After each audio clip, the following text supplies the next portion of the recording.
Welcome to the Economist in Your Ear podcast. When you sit down for a pint at your local pub, are you paying for the beer, the real estate, or the inefficiency of the supply chain getting it to your glass? That is a great question. Right. It's one of those things that completely changes how you look at the whole hospitality industry once you start, pulling at the threads.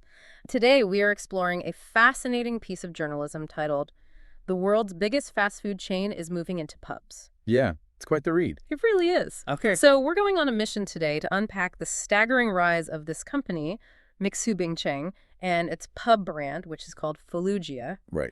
But we aren't just going to give you a summary of a successful Chinese business. I mean, we really want to critically examine modern franchise economics, supply chain dominance, and ask this ultimate question, which is Western pub culture actually prepared for an 87-cent pint? Yeah, and it's a remarkable story to explore, largely because the raw numbers here, they challenge almost everything we assume about how the food and beverage industry operates globally. It's exactly. When you look closely at this model, it kind of forces you to rethink the fundamental mechanics of, well, what actually makes a restaurant or a bar profitable in the first place? So let's start by looking at Fallujah, which, by the way, beautifully translates to lucky deer. The footprint this company has established it's striking. Oh, absolutely. We are talking about more than 3,200 mini pubs launched across China since 2021. I mean, in just a few short years, that rapid expansion has made them the world's largest bar chain. Yeah, but we should probably clarify what these spaces actually look like for the listener because, the term pub might evoke this sprawling, multi-level venue with pool tables and a massive kitchen. Right, like a traditional British pub. Exactly. But the article describes them as these uniform micro-watering holes. They feature a bijou seating area, meaning very compact, highly space-efficient, while still managing to maintain like 20 different beers on draft. Which is a lot for a tiny space. It is. Add in some standard, really easy-to-prepare bar snacks, like fried pork and edamame beans, and you have this highly replicable, standardized operation. Yeah, and standardized operations are, super common in franchising, obviously. But the single most unusual statistic from this entire article, the thing that just made me pause, is the price point. The 87 cents. Yes. A pint of frothy Fallujah beer is poured for as little as 5.9 yuan. For context, for you listening, that is about 87 US cents. And they are charging this whether you are sitting in a bustling metropolis or in a remote border town like Lushui, way out in the deep southwest of China. Which, it forces anyone familiar with hospitality to just stop and scrutinize the math. Right, because I really want to push back on the sheer math of an 87-cent pint. Let's think about a traditional pub in America or Britain, or even just your favorite local neighborhood bar. At 87 cents, I suspect you are barely covering the cost of the glassware. Oh, without a doubt. Right. Just consider the physical process. You need hot water, commercial dishwasher detergent, the labor required simply to wash the pint glass after a customer uses it. And the breakage rate. Exactly. Factor in the breakage rate of those glasses. How in the world does 87 cents cover the raw agricultural materials, the brewing process, the physical kegs, the pouring, the staff, the utilities, and the cup, let alone generate an actual profit margin? Well, that is the core anomaly right there. It basically proves this company is throwing traditional pub economics completely out the window. Completely. Because in a standard Western pub model, you're dealing with astronomical commercial rent and relatively high labor costs. To survive, traditional pubs rely on massive markups on alcohol. Right, they upcharge the drinks. Exactly. The beer itself might be relatively cheap to produce at the brewery, but the pub marks it up 3, 4, maybe even 500%. That high margin on the liquid is what subsidizes the physical building you are sitting in and the bartender's hourly wage. So you're basically paying for the privilege of sitting in a heated room with a nice wooden bar and some ambient lighting. Yeah, that is the traditional value proposition. But at 87 cents a pint, those microscopic margins, they cannot possibly subsidize high rent or inefficient labor. To survive on an 87-cent pint, you cannot operate like a traditional pub at all. You just can't. You have to strip out every single inefficiency in the life cycle of that beer. From the moment the grain is harvested to the moment the tap is pulled. It requires an entirely different corporate architecture. And the impossibility of those traditional pub margins makes a lot more sense when you uncover who is actually running this operation. So, Fallujah is owned by Mixu Bingcheng. Right. Now, Mixu is a tea and cold drinks mega chain. And just to give you a sense of their scale here, last year they overtook the American burger giant McDonald's to become the world's largest fast food operator by number of locations. It's wild. They have around 60,000 outlets worldwide. 60,000 locations it's a figure that requires a moment to digest. I mean, McDonald's spent decades building a massive global empire just to reach roughly 40,000 locations. And Mixu blew right past that. Right. Mixu is operating at a scale that is almost difficult to visualize. The article notes that Mixu bought a controlling stake in Fallujah in October of last year, which immediately supercharged its growth. Yeah. Like nearly 2/3 of Fallujah's 3,200 bars were launched just since Mixu bought that stake. Wow. Now, I do want to challenge a specific framing in the text here. The Economist explicitly calls Mixu a fast food operator. Given what we just discussed about these microscopic margins and incomprehensible scale, does that label actually fit them? Honestly, calling them a fast food operator is somewhat misleading. I thought so too. Yeah, that label sort of implies their primary competency is culinary, or restaurant management. Yeah. Mixu isn't really a restaurant business in the traditional sense. It functions much more like this brutal, highly efficient logistics network, almost like an operating system running quietly in the background of a retail front. Oh, that's a good way to put it. Yeah, the article even notes they're often described more as a logistics company. Their secret isn't like a proprietary lemonade recipe, it's their absolute mastery of supply chains. Let's look at a specific example from the text to understand how that operating system works in practice, because this blew my mind. We mentioned the town of Lushui earlier, that border town in the deep southwest of China. Right. Mixu and Fallujah are based in Henan province. So they are shipping beer from the brewery in Henan all the way to a franchisee in Lushui. That is a journey of more than 2,000 kilometers. And to put that distance in perspective for the listener, 2,000 kilometers is roughly the distance from New York City to Miami, or, from London to Rome. It's massive. It is. Transporting heavy kegs of liquid across that distance is an enormous logistical hurdle. And yet the franchisee in Lushui receiving these heavy kegs from halfway across the continent pays absolutely zero transport costs. The shipping is entirely covered. Zero. I have to ask how that is physically possible without the parent company just, bleeding money on every single delivery. Well, it really comes down to the economic principle of marginal cost and vertical supply chain control. Right. So moving liquid is notoriously expensive. But Mixu owns the logistics network entirely. Right. They own the distribution trucks, they own the regional warehouses. Think about it. A traditional pub buys from a regional distributor who buys from a natural wholesaler who buys from a brewery. And everyone takes a cut. Exactly. Every single one of those steps adds a markup to cover overhead and profit. Mixu has flattened that entire structure. So they are basically acting as their own closed-loop ecosystem. Yes. And furthermore, they are leveraging an infrastructure that already exists. The article mentions their marquee drink at their tea shops is this 4 yuan lemonade. Well, they use the exact same logistics network they built for their massive tea and cold drink empire to ship the beer for Fallujah. Ah, so the trucks are already going there. Exactly. If you already have a fleet of trucks driving from Henan to Lushui every week to deliver cups, straws, and lemon syrup to a Mixu tea shop, the cost of adding a few kegs of beer to that truck is incredibly low. That makes total sense. The truck is already making the trip. The driver's already being paid. The marginal cost of transporting that beer approaches zero. That is such a brilliant application of existing assets. They are just taking a different liquid and plugging it into the same distribution infrastructure. Yep. But okay, if you have built this hyper-efficient shipping network, your next challenge is ensuring you have enough destinations to send the product to. Which brings us to the franchise economics, which I really want to dig into. It's fascinating. The deal they offer their franchisees sounds highly unusual compared to Western standards. If you want to open a Fallujah, you pay an upfront cost of about 60,000 yuan.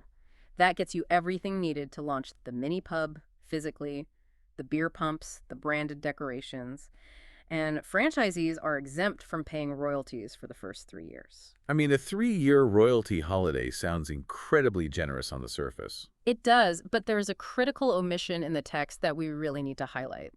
The article briefly mentions, almost as an aside, that rent and renovation costs are not included in that 60,000 yuan. Right, which is huge. Exactly. If rent and renovation aren't included and there are no royalties being paid to corporate for 3 years, who is actually bearing the risk here? Like, how does the corporate entity make any money off these locations if they aren't taking a cut of the sales? So to understand the mechanics of this deal, we really need to compare it to traditional British and American franchise models. Take a company like McDonald's, for example. The traditional U.S. fast food model is heavily tied to real estate. The corporate entity often buys the premium real estate, leases it back to the franchisee at a significant markup, and then takes a percentage of every single burger sold as a royalty. Oh, right. In that scenario, corporate makes their money through property management and a tax on your top-line revenue. They act as both your landlord and your tax collector. But Mixu's model operates on a completely different premise, doesn't it? Totally different. They are not acting as a landlord. Mixu's makes their money by functioning as a captive wholesale supplier to their franchisees. Oh, wow. So that 3-year royalty holiday, it isn't an act of charity. It is a highly aggressive customer acquisition strategy for their core business, which is logistics and supply. Let's spell out what captive wholesale supplier means for the listener. If you are the franchisee who opens a Fallujah in your neighborhood, you are contractually obligated to buy all of your supplies, the beer, the cups, the napkins, the itame, directly from Mixu's supply chain. You have to buy from them and only them. Consider the distribution of risk in this scenario. The franchise absorbs all the local unpredictable risk. Right. The franchisee has to go out and sign the commercial lease. The franchise pays for the renovations. The franchise deals with the local labor market, hires the staff, and manages the day-to-day operations. Meanwhile, Mixu avoids all of those local headaches.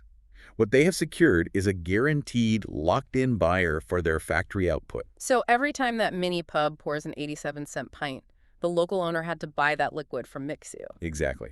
Mixu takes its profit margin at the wholesale level before the beer ever reaches the consumer. They produce the beer at scale, ship it efficiently, and sell it to the franchisee at a price that ensures corporate profitability. That completely flips the script on what business they're actually in. I mean, the true product Mixu is selling isn't necessarily the beer to the consumer. It's the franchise opportunity to the local entrepreneur. Yes. They're building this massive decentralized army of local business owners who are contractually obligated to buy inventory from Mixu's fiercely efficient supply chain. And this dynamic explains their explosive growth. The article notes roughly 40 Mixu outlets a day appeared in 2025. That kind of velocity is practically impossible if corporate has to scout real estate, negotiate leases, and hire local managers for every single location. Yeah, that would take forever. It's only possible when you decentralize the real estate and labor risk to eager local entrepreneurs while centralizing the supply chain profits. It also explains why this playbook is working across multiple brands. The article highlights their cafe chain, Lucky Cup. They had at least 10,000 of those in China at the end of last year. Whether it is tea, lemonade, coffee, or now draft beer, the core strategy remains identical. Secure the local buyer, supply the liquid. Right. And this naturally leads to the most pressing question for the global market, which is, how far can this specific economic model stretch beyond China's borders? Because Mixu's not just staying in its domestic market. They already have around 5,000 outlets abroad, making them by far the most successful Chinese fast food chain outside of their home country. Yeah. They have successfully exported the Lucky Cup coffee brand into Malaysia and Thailand. And while Fallujah hasn't announced overseas plans yet, the article ends on a very specific and I think provocative note. It suggests that because pints in New York and London are painfully expensive, cheap Chinese brews like Fallujah would receive a warm welcome from drinkers. Yeah, I think we need to push back hard on that specific conclusion. I agree. It's an entertaining thought experiment to imagine an 87-cent pint landing in Manhattan or central London. But the reality of global economics is far more complex. The article seems to assume this model can easily cut and paste into Western markets simply because consumers always appreciate a bargain. Which they do, but... They do, sure. But while drinkers might welcome the price, Western business realities would act as a brick wall against this specific operational model. Let's break down exactly why they couldn't just replicate this supply chain over here. What are the specific barriers preventing a 5.9 yuan pint from disrupting a British pub? Well, the environment that allows Mixu to operate so efficiently is highly localized to their current markets. Let's contrast the Chinese logistics ecosystem with US and UK pub economics, starting with commercial real estate.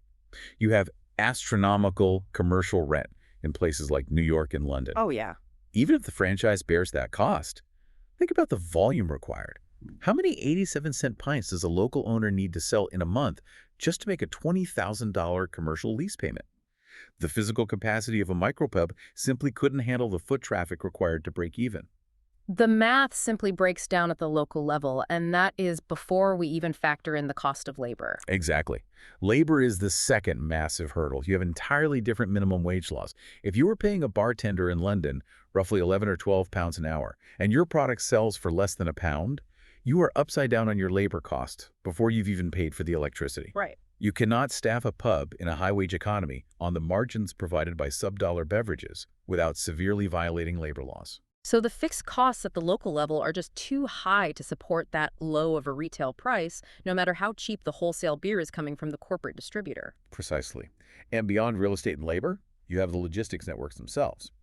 Transporting goods in the U.S. or the U.K. often involves heavily unionized logistics sectors, significantly higher fuel costs, and much stricter transport regulations. Right. The idea of shipping kegs 2,000 kilometers for virtually zero marginal cost relies on a baseline of logistical cheapness and regulatory flexibility that simply does not exist in Western Europe or North America. And we haven't even touched on the biggest hurdle of all when it comes to alcohol specifically, which is the regulatory state. Right.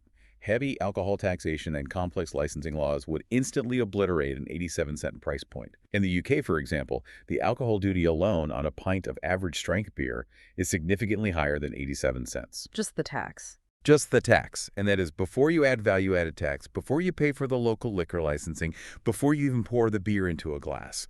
You cannot use supply chain efficiencies to circumvent federal tax codes. So even if Mixu brought their incredibly efficient brewing and shipping infrastructure to London, the government would ensure that pint costs at least a few dollars before it ever crossed the bar. The 87-cent pint is basically an illusion once it hits Western regulatory friction. Yeah, the article's assumption that cheap Chinese brews would seamlessly undercut local pubs sort of ignores a fundamental truth. A painfully expensive pint in New York or London isn't just expensive because the local supply chain is inefficient. It's expensive because that pint of beer is carrying the weight of Western urban economics, labor rights, and tax policy on its back. Taking a step back to look at the entire picture we've painted today, we are observing a company that has conquered its domestic market by completely redefining what a fast food or hospitality brand actually is. Yeah. Mixu and its brands like Fallujah represent a fascinating evolution in global retail. The actual consumer product, the frothy beer, the 4-yuan lemonade, the coffee is almost secondary. It basically functions as a loss-leading byproduct. The real product, the true innovation, is a terrifyingly efficient supply chain. They have created a system where the physical pub is nothing more than the final, highly optimized distribution node for a massive industrial machine. It is a triumph of engineering and logistics over traditional notions of hospitality. It really makes you rethink what you are participating in the next time you sit down at a bar or a restaurant. You aren't just buying a drink, you are engaging with a very specific, locally bound economic reality that dictates everything from the price of the glass to the wages of the person handing it to you. Which leaves us with something quite profound to consider as we watch these hyper-efficient models expand. Historically, local pubs have served as unique cultural hubs. Yeah. They are the community living rooms, filled with local character, idiosyncratic owners, and regional charm. But if the future of hospitality is increasingly driven by this kind of centralized, volume-based logistics model, what happens to the soul of a community when its local watering hole is no longer an independent cultural anchor, but just an identical, low-cost distribution node for a distant supply chain? Thanks for listening. Follow us for daily insights into world affairs, and don't forget to like, comment, and share.